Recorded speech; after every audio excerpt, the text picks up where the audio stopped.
ఇప్పుడు నేను మాట్లాడుతుంది వన్ సినిమా గురించి మాట్లాడుతున్నాను. ఈ వన్ సినిమాలో ఇద్దరు హీరోలండి. నాకు నచ్చింది చెప్తున్నానండి. ఈ సినిమాలో ఇద్దరు హీరోలు, ఒకళ్ళు మహేష్, రెండు గౌతమ్. ఏదేమైనా కంపల్సరీ చెప్పాల్సింది ఏంటంటే అండి, గౌతమ్ చాలా అద్భుతంగా చేశాడండి. వాళ్ళ డాడీతో పోటీ పడి చేశాడు. నో డౌట్ మహేష్ బాబు గర్వంగా చెప్పుకోవచ్చు, 100కి 150% న్యాయం చేశాడండి తను. నేను ఎక్స్పెక్ట్ చేయలే, చేశాడు. హీరో సన్ ఏదో మామూలుగా కాస్త ఏదో అలా ఇదిగా చేస్తాడు అనుకున్నాను, కానీ నిజంగా నేను చాలా హ్యాపీ ఫీల్ అయ్యానండి.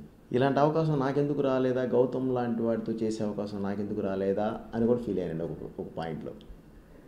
అలాగే ఇక మహేష్ బాబు విషయానికి వస్తేనండి, ఏ ప్రాజెక్ట్ చేసినా మహేష్ బాబు నాకు బాగా ఐడియా ఉందండి, కొత్తదనాన్ని ఎంకరేజ్ చేయడానికి ప్రయత్నిస్తాడండి, కొత్తగా చేయడానికి ప్రయత్నిస్తాడు. ఎందుకంటే ప్రేక్షకులు ఎప్పుడూ కొత్తదాన్ని ఆదరిస్తారండి, అది అతను నమ్ముతాడు. ఆ నమ్మకమే నాకు తెలిసి అతను ఈ సినిమా చేయడానికి కారణం. అలాగే నమ్మాడు, చేశాడు కూడా. దానికి తగ్గట్టే మా 14 రీల్స్ ప్రొడ్యూసర్స్ ఆ ప్రాజెక్ట్కి ఎంత ఎంకరేజ్ చేయాలో, ఎంత న్యాయం చేయాలో అంత చేశారండి, ఎక్కడ కాంప్రమైజ్ కాకుండా. సో అలాంటి సినిమా ఈరోజు మీ ముందుకు వచ్చిందండి. తప్పకుండా ఈ సినిమా మిమ్మల్ని అలరిస్తుంది అని చెప్పి ఆశిస్తున్నానండి.